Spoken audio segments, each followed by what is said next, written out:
this week's edition of the Pete Mezzetti Show. I'm Pete Mezzetti. My guest this evening is the Executive Director of the Quinnipiac Chamber of Commerce, Ray Andrewsen. Hello, my friend. Good to be back. Hey, bud, how are you? Doing very well, very well. Happy holidays. Yes, happy holidays to you. These beautiful red poinsettias ready to go, and you've dressed in a beautiful Christmas festive garb. And you're in blue. I'm in Hanukkah garb. That's right. That's right. So I'm all blue here. We got them both covered tonight. Yes. What's new? Well, there's a lot new, probably. Quite a bit. Well, first of all, thank you again for inviting me back. I really enjoy sitting here and being with everyone who's involved with this organization. All you do. It's terrific. So congratulations on all the programs you've done over the last couple of years, and several years, I might add. And also the fact that you've had so many vibrant guests who have been in this chair to talk about what's going on in our community. So things are well. I mean, we're winding down 2022 as a Chamber of Commerce, seeing a recovery. We just had a regional economic outlook at the Lawn Club in New Haven, hosted by our affiliate chamber, the Greater New Haven Chamber of Commerce. And essentially, things are starting to look up. Our unemployment rate in Connecticut is down to almost about 4%. Once you get down to about the 3.5%, 3.7% range, which is the national average, you're talking about a very narrow scope of potential applicants. So we're starting to see people come back to work. We're starting to see inflation stabilize in our region. The cost of living here is still high. Our taxation rate and regulation is really the challenge, I think, for business these days. But many of the small businesses that we have spoken to, and small retailers, are still struggling a little bit, but they're starting to come out of the COVID funk. And I think what we're also seeing, which is I think a good thing too, is a sense of maybe the worst is past us. And some would argue maybe nothing could be worse as it has been in 2020, 2021. But we are starting to see sort of an emergence of optimism. We're starting to also see at some of our chamber events and a lot of our civic events a lot more personal one-on-one engagement. Very good crowds at our events. The larger events do well. The smaller events are a little slower to come back because people are considering those as optional. But I think even with RSV, with the flu that's really been impacted this year, and also with COVID, which still people are getting diagnosed with COVID. It's not fatal in as many instances anymore. That we know even with those dangerous people are cautious, but they're still reemerging and coming back. So congratulations. We got through a lot of things that we never thought we'd get through a couple years ago. Excellent. So what else is going on with the chamber? Well, I think it's not just the large events and business after hours, the Small Business Council lunches, a lot of the things we do to engage people. We have our networking groups that are still particularly active. But we're also starting to see a little bit more engagement on the civic side. And I think our viewers have seen me say this before, and that is, we are social creatures. We are happiest when we're out with people doing things. And like cabaret, what good is it to sit alone in your room? Come hear the music play. I think people are recognizing that to be back with friends, to be out of their homes and apartments and condos, to be engaged at work, to do that is an affirmation of being human. And it would be really lovely if we can commit in 2023 to have a reemergence of engagement with some of our traditional ways of doing that. And what do I mean by that? So not only the Chamber of Commerce, I think I'm always here to plug business and business convening and advocacy and economic development wherever I can. But also we're starting to see, as we have over the last several years, a decline in a lot of other ways we socialize, and namely civic volunteerism. So a lot of our community organizations, and you've had so many leaders on in your program, Pete, is Rotary Club, Lion Clubs, Knights of Columbus, Masonic Order, charities, and on and on. We know that membership and engagement is somewhat leveled off or declined in many of these areas. And then if you take out the civic organizations, then you start to have the traditional convening events. Civic fairs, some of them are doing well, some of them are not doing well with their attendance. And also houses of worship. We know that many of them have been consolidated or have closed here in the state of Connecticut. So organized religion, where people who are faith engaged or spiritual and religious would like to be in those places and spaces, that's been a particular challenge. And that's largely across most denominations and faiths as well. So we know that we were raised over many years having civic education in our high schools, which has sadly been taken away because, as we know in this contemporary time, voting and civic participation and how we organize our democracy is critical. But also, we're not teaching people how to be citizens at a youth level. So we're seeing that as a decline in that kind of engagement or emergence among young people. However, their social media engagement is very strong, as we all know.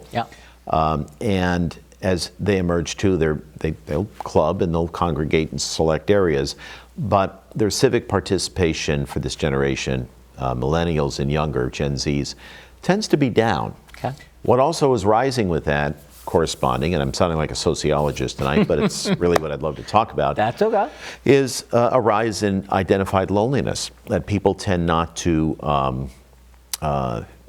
many people live on their own, and many people tend to be disconnected from their communities in many ways.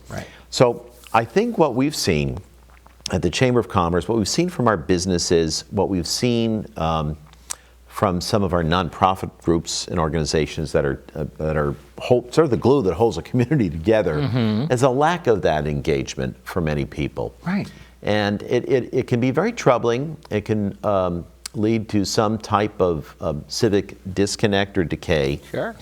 And this isn't a particularly healthy way for us to live. So my mission in 2023, I do have a professional goal this year. What is to talk about this issue not in terms of a transaction. So you join the Chamber of Commerce, for example, and here's your membership package and benefit, and here's what you get. All of that's very important. But there is sort of the emotional and the social connectivity that comes with being part of something, an organization, a neighborhood block watch. It could be a tennis club, a neighborhood tennis club you join to play tennis, so on and so forth. So the more we can engage and entangle people to do more things together on a local spiritual level, we'll have healthier institutions and healthier communities, more stable communities, with more people that are engaged. And I think that's what I'd love to see in 2023 and beyond. Nice. Now, how important is it to you, you and I have talked about this numerous times when we've been together, supporting the local economy and getting out there and spreading the local word on what's going on locally? Well, I have a great anecdote. For those of you who have been hoaxed or ordered something online and you realize it's a scam or isn't legitimate, true story. So, I'm wearing a bright blue sweater here, but I ordered what I thought was a red cardigan, the color of the poinsettia. And online it looked good. It had sort of these fancy looking buttons, and I'm not a cardigan guy. I don't know if that's a soundbite I should carry on my card. I'm not a cardigan guy. But it's just, I ordered this red cardigan. I thought for the holidays I needed something. I don't have this color.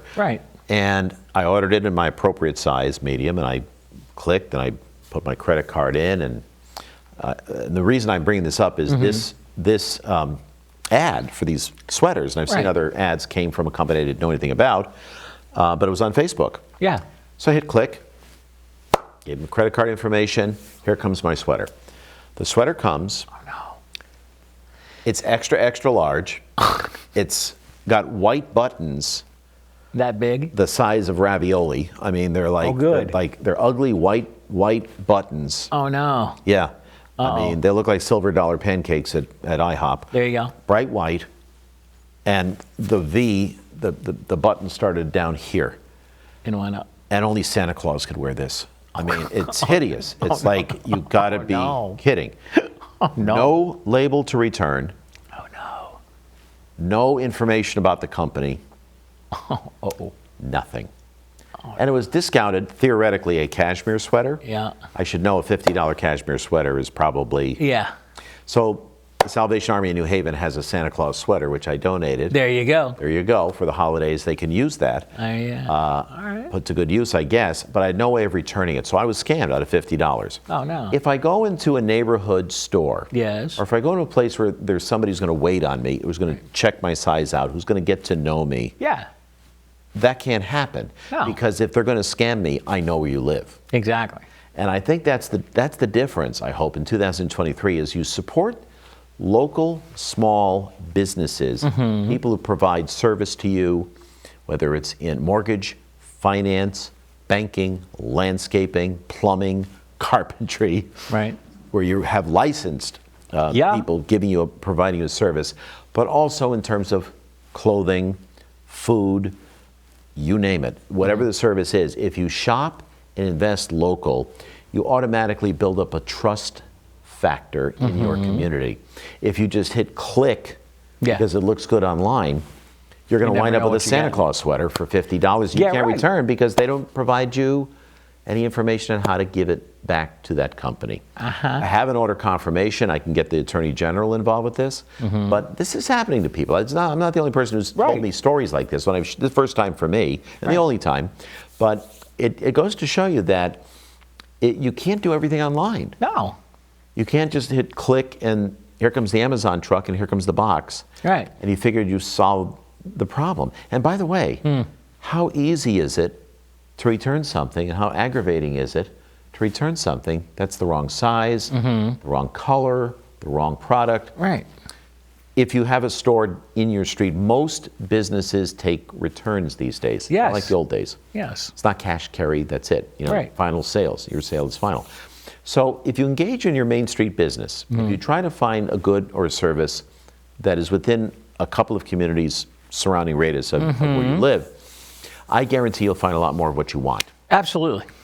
So that's my charge for 2023, to shop local, invest local, and be with your neighbor when it comes to finding what you need. Absolutely, absolutely. And as far as local in 2023, anything exciting that the Chamber has coming up? Yes. Well, we engage in very local community activities, such as the Wallingford Mayor's State of the Town, which we have in January, and January 24th. February 7th, we have the North Haven First Selectman State of the Town, which we'll have and do that. We have the Wallingford Address this year at the Masonic Care Facility in Ashler Village in Wallingford. And then Quinnipiac University will be hosting our First Selectman in North Haven on February 7th. So we do that to start the year off. We do a manufacturing career fair in the springtime in April or May. Our annual meeting and awards in June.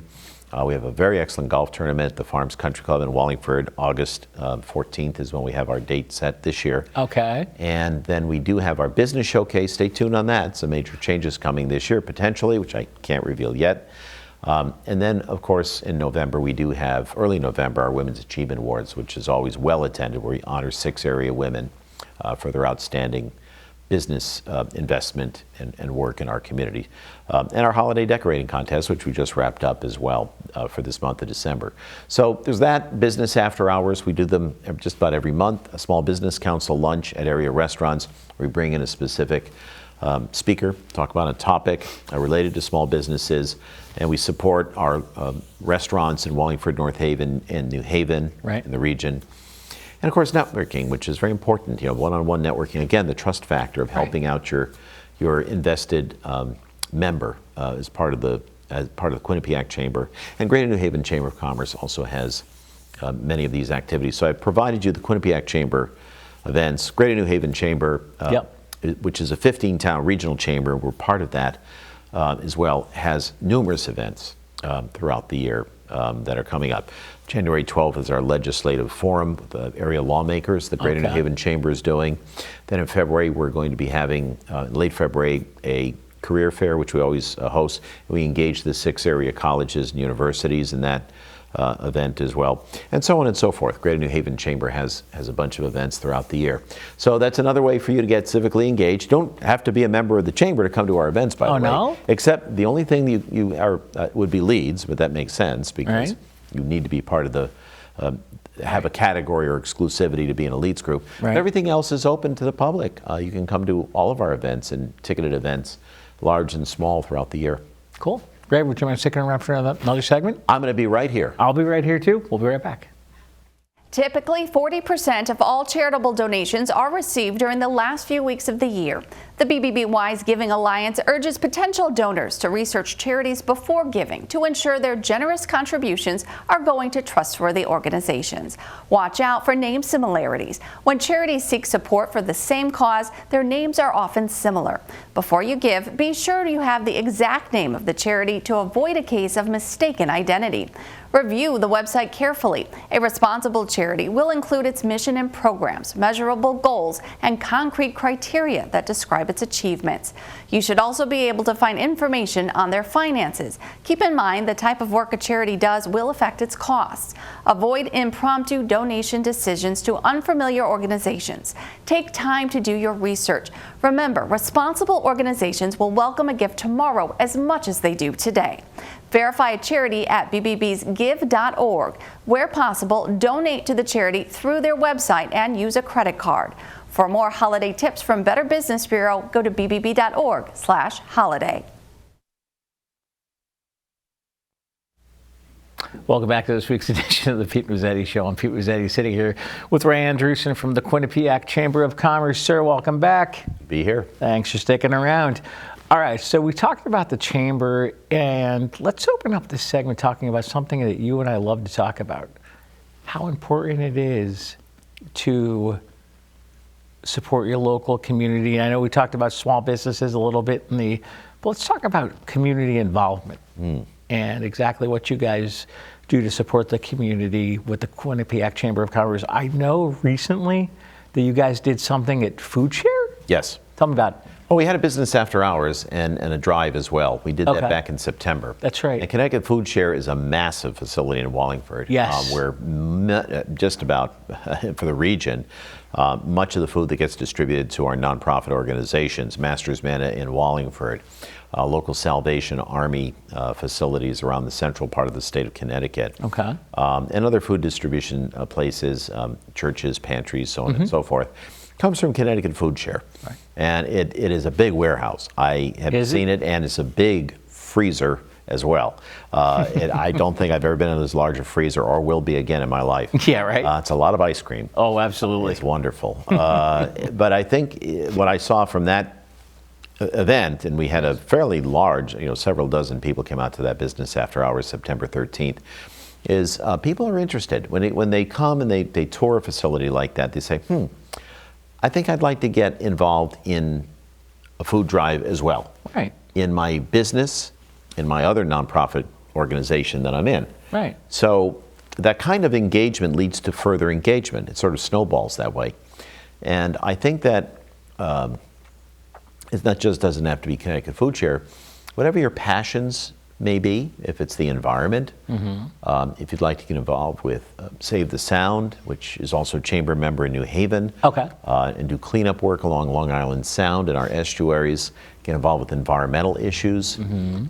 That's also very important and very critical. If you happen to be a person who likes to, since we're coming up on tax season, work the Volunteer Income Tax Assistance Program, VITA. Yeah, I mean, a lot of companies, a lot of accountants, a lot of other professional operations, interestingly enough, will donate some of their services to that organization. Okay. And I think it's that kind of civic engagement that very enlightened companies understand is vital, not only for their Main Street public image, but it creates a stronger community. Right. And some of our larger organizations sometimes aren't always engaged. I think many people will agree that at one time the relationship between Yale University and the city of New Haven was distant. Yes. Not estranged, but somewhat siloed. There wasn't that kind of symbiotic understanding of how to make the community healthier, how a healthy New Haven benefits Yale University, how Yale University benefits from having a healthy New Haven. New Haven benefits from Yale's investment in students and some of the other projects. So Yale bought a lot of buildings, has a lot of retail. Oh, absolutely. There now. And that's created a much more vibrant shopping and retail area and restaurant area downtown. And they've also donated to housing, have Yale, and they've also donated and engaged many of their students and many of their staff in a lot of community volunteer efforts. Okay. So there is, from a company that really sees that as important, they tend to have a benefit from that kind of investment. I also think of a good example is the Ulbrich precision steel facilities and special metals in their corporate offices in North Haven. Okay. They have warehousing in North Haven, but they also have their plant and some of their actual production is in Wallingford. Okay. And they're about to encounter their 100-year anniversary and started as a scrap metal business with a German immigrant in 1924. Okay. And now has grown to 7 facilities all around the world, including North Haven and Wallingford, where they're based. Very good to their employees, voted consistently as one of the best places to work, very low turnover rate.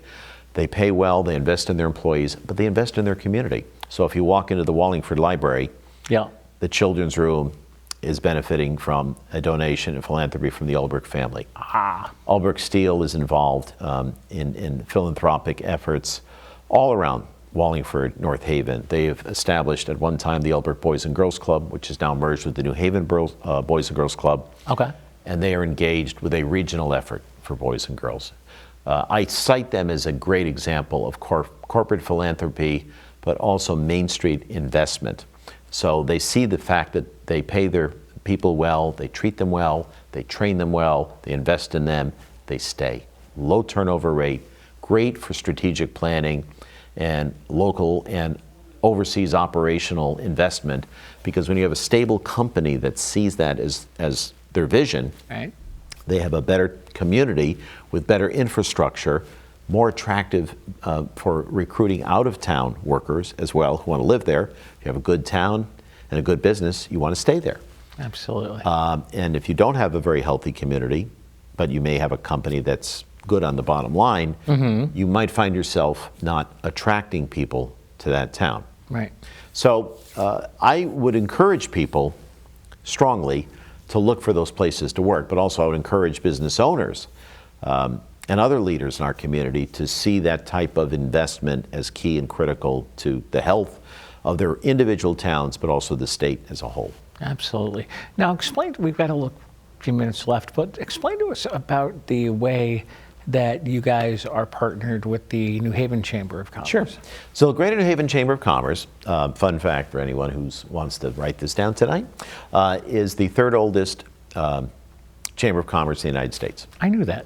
1794. It started as a mercantile operation for shipping in the New Haven Harbor, city of New Haven, and has grown over the years. Obviously, if you've been around since 1794, you're doing all right. Right, exactly. And the Quinnipiac Chamber of Commerce is an older chamber in the state. It was originally the Wallingford Chamber of Commerce, established in 1915, and then in 1989, the Wallingford Chamber and the North Haven Chamber of Commerce merged into one unit. And now we serve 2 towns, Wallingford and North Haven. Right. About 8 years ago, and this is consolidation in many facets. We're talking about religious organizations. We know about broadcast consolidation. Right. We talked about that from my previous career in radio. Exactly. But also, we've seen that in media consolidation. A lot of other organizations we know merge and solidify. And chambers are no different. What a merger that happened 8 years ago gave the Quinnipiac Chamber is the opportunity to share the remarkably strong talents and infrastructure of marketing and also business development engagement and capacity with the Greater New Haven Chamber. The Quinnipiac Chamber, on the other hand, gives a detailed Main Street market for the Greater New Haven Chamber. Right. So both chambers are stronger because of that symbiotic relationship. And we did this about, prior to my coming, many years ago, about 8 or 9 years ago, because we saw the fact that if you are going to be able to affiliate you can be engaged in each other's events, which gives you more power, and it gives you more crossover connectivity to the members in those chambers. So we have about 850 members in the Greater New Haven Chamber, about 400 members in the Quinnipiac Chamber of Commerce. So about 1,200 members, roughly, between the two chambers. Good for you guys. So that's a large marketplace, if you will. And many of our chambers belong, or many of our members belong to both chambers in many cases. The larger companies, obviously, that are in Wallingford, North Haven, or New Haven will cross over. Right. Other organizations do as well. Right. So what we do as an affiliate is we convene our staff together. We are at each other's events. I mentioned the Regional Economic Outlook. I'm a staff member. I am present for that. Right. I am engaged. I am working on that event as well as my other colleagues. We'll do that with the Legislative Forum and many of the others as well. But also gives us a lot more identity when we go up to the state capitol and lobby on behalf of our members. Absolutely. Because we can do that through our government affairs efforts at the chamber, because we're doing it with two chambers, not just one. Right. Same with our economic development efforts as well. Our EDC efforts to work on behalf of the region are with both chambers. So it's a nice arrangement. Nice. And I think it's made for stronger chambers. If you want more information on the chamber, where are they going? They're going to go to gnhc.com, gnhcc.com for the Greater New Haven Chamber of Commerce. Quinnipiac Chamber of Commerce is Quincham, Quinnipiac Chamber, QUINNCHAM.com. And you can always call me at the office. I enjoy talking to anybody at 203-269-9891. And that's it. So Happy New Year. Ray Andrewsen from the Quinnipiac Chamber of Commerce. Thanks for some time, my friend. It's good to be back. And before we say goodnight, Merry Christmas, Happy New Year, and good to see you again. It's great to see you, Pete. We'll see you soon. Best to you. You too. On behalf of Ray Andrewsen, I'm Pete Mezzetti. Thanks. Good night. We'll see you next time.